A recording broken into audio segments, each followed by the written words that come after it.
Our goal? To build a vintage supercar inspired by Ferrari killers like the Lamborghini Miura and the Ford GT40. Our building blocks? A Ford 5-liter from my dad's Fox Body Mustang and a $500 Porsche Boxster. Our first challenge? Fabricate a new rear subframe that extends the wheelbase to make room for that engine. Our next task? Build a handmade, one-of-a-kind aluminum body. You're watching Project Jigsaw. So far, we've made a scale model of the project we're building. We 3D scanned that. We hopped on the computer, made profiles from that. I'm probably getting ahead of myself, but what we're about to show you in this week's video may be a little groundbreaking for the custom car / metal shaping community. What we are about to show you is what we're calling the Reticulated Vessel Method. And it might just be a new way to build custom cars that makes it a little bit more attainable for smaller shops. We're going to anneal another piece of tubing. This time, instead of using the Sharpie, we're going to use soot. A dangerous game. Yeah. Alright, so you're gonna take that flame now, you're just gonna dance it over the tube lightly. The plus side is our flooring, I'm pretty sure is asbestos, so should be safe. Yeah, we wanna go lighter than that. Oh look, I'm sodding the floor. Well then we can anneal the floor too. Yeah, perfect. That's still pretty dark as it is, honestly. Okay. That's why sodding's so hard, because so it just takes too much to burn it off? Is that the problem? That's the experience I've had anyway.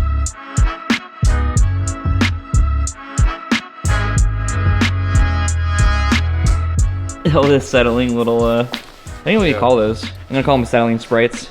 There you go. I like that. There's lots of little acetylene sprites everywhere. Yeah. Woo! I'm sure they're great for our lungs. Yeah, well.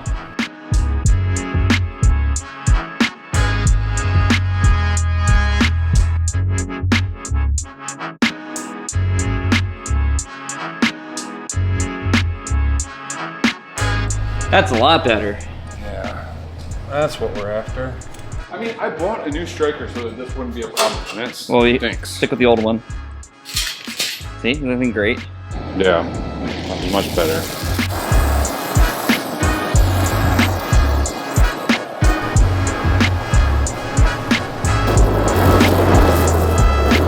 We saw in the comments that many of you were wondering why we didn't get like fuel line or conduit instead of the 6061 tubing. And the main overall reason for that is that this tubing has a thicker wall diameter, and it's important because this is actually structural to what we're making, whereas if we use the fuel line or the conduit, the wall would be thinner, it would be more prone to kinking if we bent it, and it wouldn't be as strong overall. So yeah, there's a little bit extra steps here to anneal it, but it's very important actually. The specs for this were not random. We got them from Chris Runge, who already developed this whole thing, and we weren't going to reinvent the wheel. We respect him very much. And so we were going with what he recommended, because again, this is the structure. This is all the structure for this body. It won't have any other structure. Yeah. I can't say that enough. Exactly. It's extremely important because it's essentially turning the skin that we're making into more of a unibody than just like a skin like a kit car would have. To the same point, some people asked about steel rod, and it's for the same reason. We're using aluminum for the skin. We're going to weld it to the structure, and so yeah, smaller diameter steel rod number 1 won't be as rigid as this is, and we can't weld the aluminum skin to it. So they're all good ideas, stuff that we ran through also while we were brainstorming. That's how we know they're good ideas. Somebody also mentioned angle, using angle, and then we could just, Ryan's very quick with the kick shrinker and change it to that shape. But the problem is the angle is going to be all on one flat plane, and because our car is going to have a lot of curves, it won't make contact everywhere along there. Where with this, because it's round, unless one of our body curves has less than a 1/4 inch radius, it will contact the tubing all the way along the profile using the round tubing. Yeah.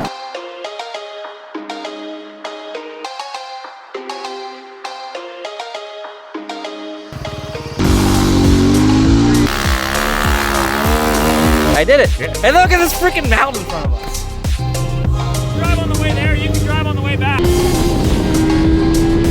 This is what the seats that came with.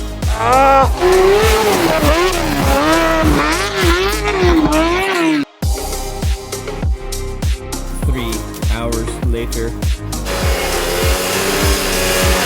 broke it. So obviously I am back from our collaboration with Grindhard Plumbing Co. They'll have a video out soon on what I build out there. However, I did shoot a bunch of footage, so if you guys want to see more, let us know in the comments down below. Yeah. The children yearn for the mines. This isn't the worst part. I think I just touched my face. Oh, you did? Yeah, maybe we should have chalked it up with something this time. Yeah. We'll see how much of that sweeps off. I don't think much will. Oh yeah, that'll go away. Nobody will know. Clean it up, Cinderella. No one will know what we did. Yeah. Yeah, no one will know, all right. No one will know. No one will know. It's okay, at least we own the building. There's some black on there, but some of that it was picking up drips of epoxy and things that were on the floor already. Yeah. Once this was hot, it was melting them to itself. So we'll probably want to clean that off quickly, grammar, and then we can start bending. There we go. 366.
Where we going, Tony?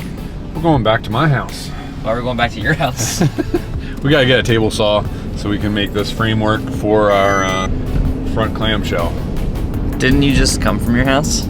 I did just come from my house, yes. But this idea popped into my head after I got here. You'll have that. Yeah, yep. There's a lot of lights on your car. Tony. Yeah, I know. Well, the tire pressure is not even accurate, and the tailgate is also not accurate because Porsche life. 200K plus Porsche life. Yeah. That's miles, not money. Yeah. Yeah. 1, 2, 3. Tony, you have 3 black SUVs in your driveway. I know, and sports cars are my thing, so figure that one out. Like a glove. That was easy. Actually, it was surprisingly That easy. was too easy. We're back. Yep. Need a new side. Yeah. We'll It's a see. little worn out. Yeah. I might have one on the way. Oh.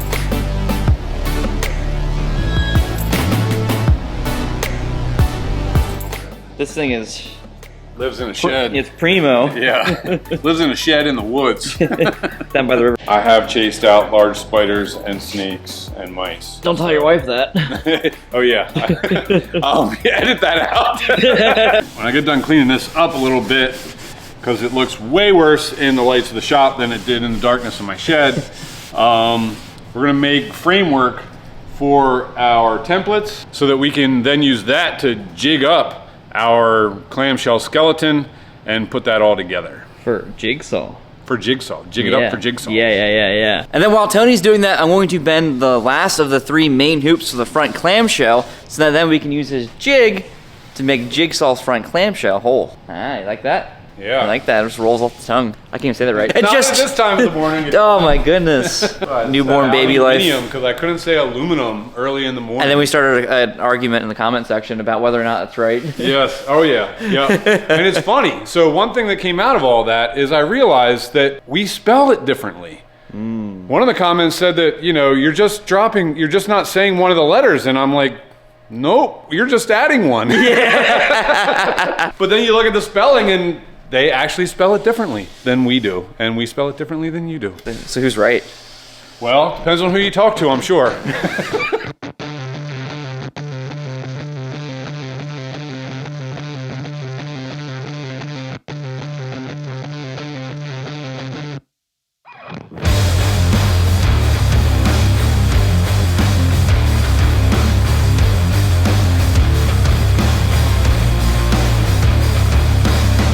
To save some time, I'm going to use the same strip of cardboard that's rotated it around for the final template I'll lay on this side, and just kind of ignore this side.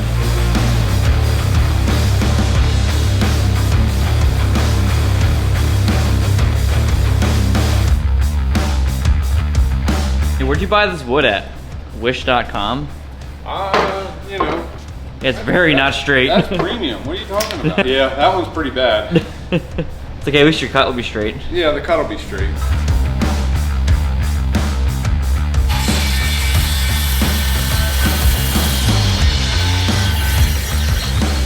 Did you just use a circular saw on your circular saw?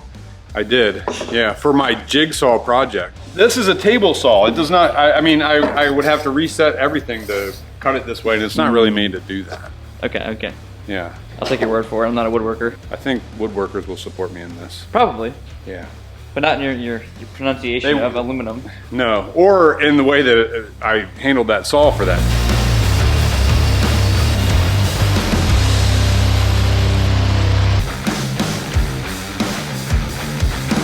There we go, boom.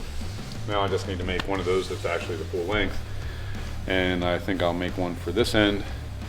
To cap it off, so and that can, yeah, just slide in like a, I don't know, like an old projector slide or something. Yes, I've never used one of those, but sure. You sure? You grew up in that era, I think. Yeah, but I was a little kid, so I wasn't operating the machine. Oh.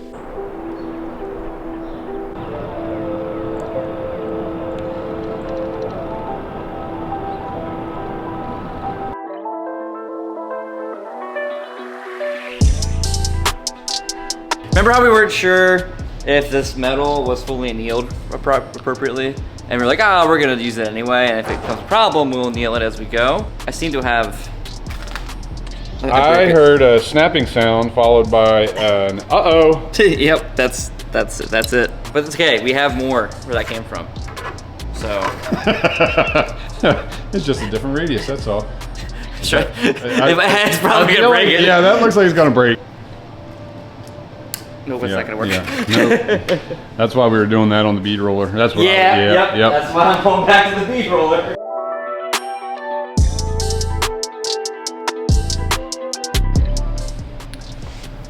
There we go. So that's kind of the idea. We'll make these and then it'll put our hoops in here. That'll put them all in the right, what's the word? Aluminium. Yeah, so I put holes in here so we can zip tie the tubes. So it jigs it together essentially. They'll basically be floating where they need to be, and then we can just tie them together. Yep, this is pretty crazy. I bent this entire arc by just memory, just by guessing on the bender across the room. Came back, set it on here, and it fits perfectly first try somehow. I'll take it because that makes this a little bit faster. One side down, one more to go.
The jig is made.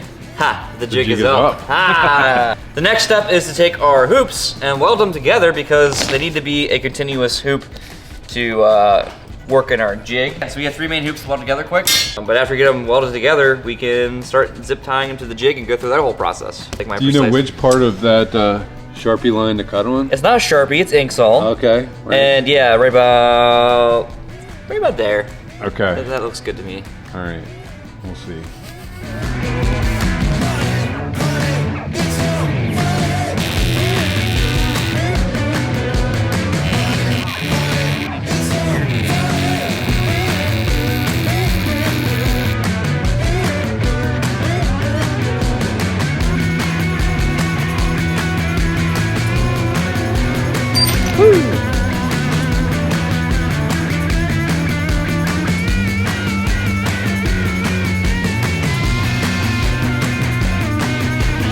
So, we've got this assembled, but it's not square, and it's got no way of staying square. So we're gonna square it up and put some gussets in the corners to keep it that way. Cool. Yeah. You square.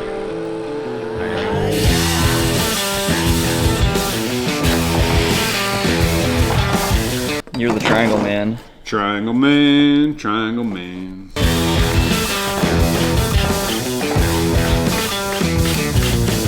Does whatever a triangle can. Wait, how'd that go?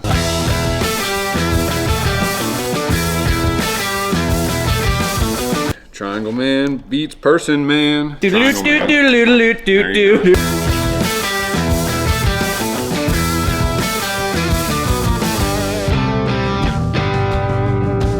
So what I have right here are the 3 main hoops that we're going to locate and build off of for the entire front nose of Jigsaw. So the way this is gonna work is like this is the center hoop that goes right over the center axle in the front. I have no way to hold it on the car, so it's gonna, we'll solve that in a minute here. But that's the skeleton, the beginnings of our skeleton anyway, to then lattice together and then skin with aluminum. This one should be, is this one? I don't understand. If we're 450. It's gonna go like up, it's supposed to go like above the wipers a little bit. Okay. That's where 450 is. You might end up using it to locate and then going in further from it. Yeah, we don't have room for wipers. Yeah, we'll get there once we have it jigged up. So the idea is to use this jig, which is, as you can tell, half of the tubing. We're gonna go up in here to zip tie these in against their forms, so then we can then lattice between them and build the entire nose off the car. Because right now, if I were to try to float those on the car, they're not gonna be dimensionally accurate to where they're supposed to be. But this will lock them into place. So we'll be able to do this half of the clamshell in the front, at least the main hoops. We designed this so that these metal profile gauges could slide out and then we could readjust them. So what we can do then is flip them around so that once we have this half of the clamshell latticed and welded together, we can whoop, flip the entire thing around, do it all again, and then it'll be perfectly jigged up. Obviously, there's a little bit of wiggle room there, pun intended, but I don't think that'll be a problem. We're not building a airplane. when we measure our lattice to put in between, it'll straighten all that out. Yeah, exactly. So we should be fine. We have some fail safes in mind to make sure this all lines up. And I like to measure, so. Tony really likes to measure, a little bit too much. So before I get too ahead of myself, let's zip tie these in, and then we can Explain it a little further. Yeah.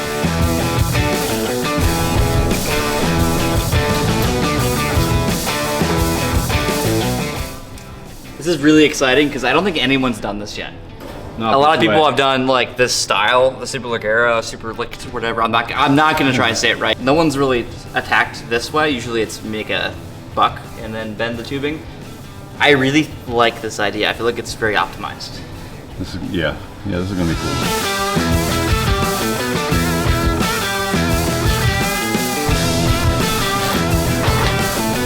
Slight miscalculation on the lip there. We probably have to put another. Yeah, I put a hole right here because I don't think a zip tie is gonna hold that. Whoops. Or.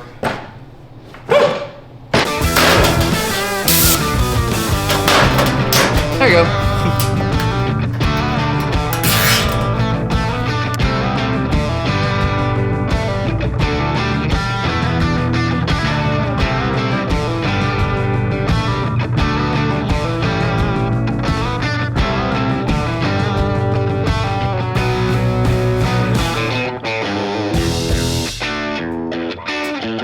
That is really cool. I kind of knew how it was gonna, or hoped how it was gonna work out, but that looks really cool, especially with this side floating out here. Yeah, I'm excited to get this to like full scale and in metal so that it's a little more obvious what we're doing here. Yeah. I think the scale of the clay model and the fact that we only did 1/2 and it's not as refined, you can't really see through the camera the full shape of that. And in that same effect, a lot of you think this car looks like a lot of different things. That's completely okay. People had a lot of different impressions of what this car looks like, and the good thing is they were all 1960s cars, which is what we were inspired by, and so that means we're on track. Also, it does not look like Lightning McQueen. Right, yeah, those people are wrong. You're definitely wrong. I literally took time and put the images side by side. It's not that close. You're just unimaginative. I think the clay color, I don't know, or just too much time watching cars, but I'll fight you. I am super stoked with how this came out, especially since we had about a half a week to work on this because I had to travel back from Idaho, and that's the whole thing. So now we've got to lattice this together with little short pieces that we make that'll have the profile of the nose as it goes down, and then that'll give us our skeleton. We'll fit it up to the car and see. I think the next thing will be probably dealing with those radiators so that we can move this around like we should. And we're gonna need to know where the actual radiator that's going in the car is going to be so that we can work that into the body design. So see you guys next week as we continue Project Jigsaw.